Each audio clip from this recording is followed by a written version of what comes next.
Bonjour à tous, je vais vous faire une vidéo concernant mon expérience que je qualifie d'épouvantable à la Nouvelle-Orléans aux États-Unis. Donc c'était il y a 10 ans, en 2015, je fis une expérience mystique très forte et traumatisante à la Nouvelle-Orléans aux États-Unis. À cette époque, je voulais découvrir les origines de la musique, jazz et soul parce que j'aimais bien chanter ce style et découvrir aussi les terres des esclaves, le lien avec la musique et puis toute cette histoire. Donc j'étais déjà allée au Cap-Vert et puis au Sénégal à Saint-Louis, donc je voulais un peu continuer cette route, on va dire, sans penser à ce qui m'attendait sur place en fait. Et quand on regarde sur internet, la Nouvelle-Orléans, c'est une véritable cité des mystères et mondialement célèbre pour son ambiance paranormale. C'est ici que se mêlent l'histoire de fantômes, légendes vaudou et tragédies du passé, faisant de cette ville l'une des plus hantées des États-Unis. Au cœur des États-Unis, une ville émerge avec une réputation singulière. Elle est considérée comme la plus hantée du pays. Entre légendes urbaines et tragédies historiques, elle attire des milliers de visiteurs en quête de sensations fortes. La Nouvelle-Orléans, avec son atmosphère envoûtante, ses histoires de vaudou et ses épidémies tragiques, est le terrain idéal pour une exploration paranormale. Préparez-vous à plonger dans les récits qui font frémir d'effroi et alimentent la fascination pour ces résidents fantomatiques. Alors évidemment, je n'avais pas lu ça avant d'y aller. J'aurais peut-être mieux fait, hein. Donc, en effet, en arrivant sur place, donc il pleuvait très fort, une pluie tropicale en plein été. Et dans le taxi de l'aéroport, on longeait en fait des rues où il y avait des cimetières partout à ciel ouvert. Les rues étaient très sombres. Il y avait certains taxis qui nous ont raconté qu'il y avait eu des ouragans là-bas et qu'ils avaient perdu beaucoup de gens. C'était vraiment très très spécial. Il y avait une ambiance aussi lugubre, digne d'un film d'horreur. C'est pas pour faire de la mauvaise pub que je vous raconte ça, mais c'est vraiment mon expérience. Dans ma naïveté, donc j'avais pris un hôtel pour 3 nuits au centre de la vieille ville, mais j'ai vite rebroussé chemin. En effet, en arrivant à l'hôtel, il y avait donc des lumières allumées avec des torches, un peu comme dans les films d'époque, avec des bougies à l'extérieur. Et donc à l'intérieur, il y avait un panneau de Most Haunted Hotel in New Orleans, ce qui veut dire l'hôtel le plus hanté de la Nouvelle-Orléans. C'était le Bourbon Hotel. Et moi, j'avais pas du tout vu ça sur le site. C'était apparemment très bien caché. J'ai cru que c'était une blague. Eh bien non, pas du tout. Donc imaginez ma tête. Je vais à la réception donc pour demander s'il s'agissait d'une blague. Et la fille, qui avait d'ailleurs un visage très pâle, était un peu froide comme ça, me dit que non, pas du tout, qu'il y a des congrès de chasseurs de fantômes et de spiritisme avec des groupes qui viennent exprès d'Angleterre pour cela. Donc Ghostbusters n'était pas qu'un film, hein.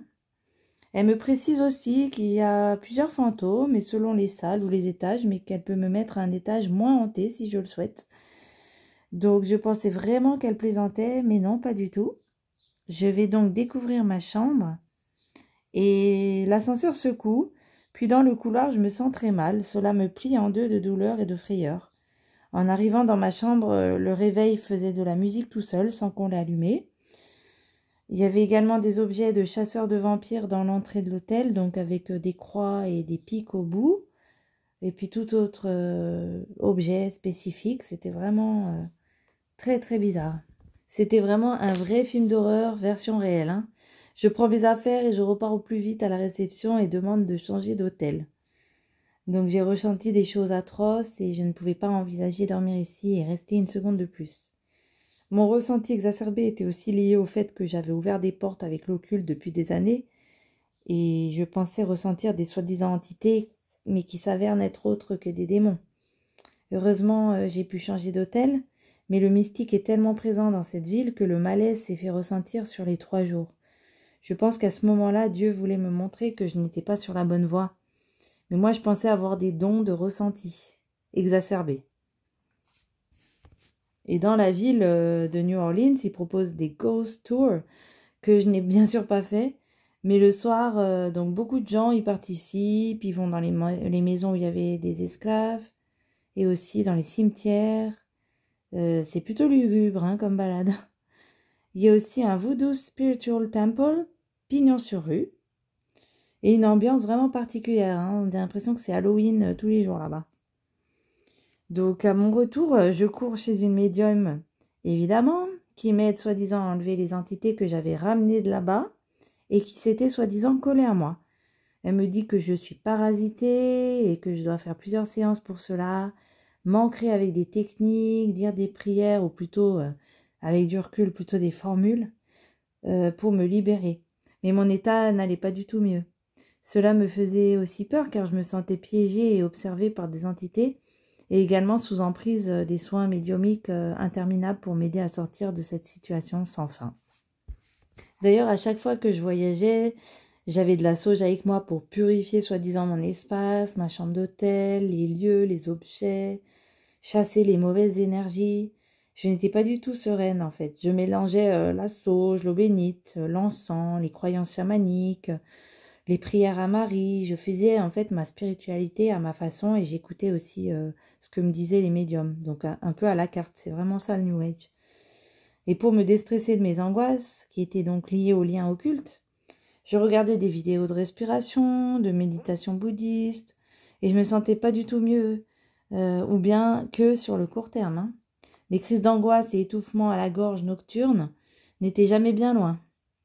J'ai également fait appel à plusieurs reprises à des géobiologistes pour nettoyer les énergies de mes lieux de vie, déparasiter les lieux des entités, soi-disant, en fait, c'est les démons. Hein. Cela moyennement financement, parfois allant même jusqu'à 500 € pour plusieurs séances de géobiologie. Avec du recul, je me dis que c'était vraiment de l'abus. Et le nettoyage énergétique de mon lieu de vie se faisait sur plusieurs séances. Et le géobiologiste m'avait même donné le nom soi-disant de mon ange gardien. Alors j'étais vraiment dans un engrenage interminable. Hein. On était très loin de ce que dit la Bible. Guérissez les malades, ressuscitez les morts, purifiez les lépreux, chassez les démons.